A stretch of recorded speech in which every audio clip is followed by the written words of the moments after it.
বর্তমান সরকার দেশের বহুদিন ধরে বন্ধ থাকা বিমানবন্দরগুলো পুনরায় চালু করার বিষয়ে কাজ করছে।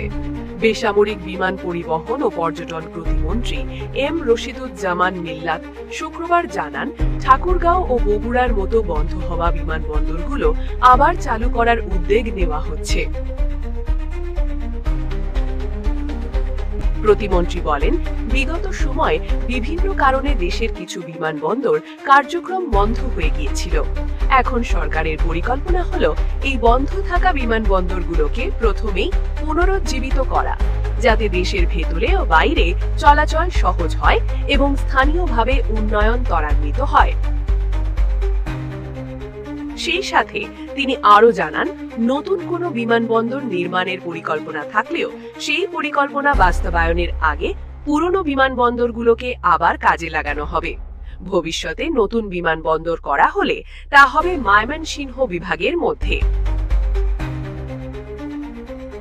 বিশেষজ্ঞরা মনে করেন, বন্ধ বিমানবন্দরগুলো চালু হলে দেশের আঞ্চলিক যোগাযোগ ব্যবস্থা আরও উন্নত হবে এবং ব্যবসা, পর্যটন ও যৌথভাবে অর্থনৈতিক কর্মকাণ্ডের নতুন গতি আসবে।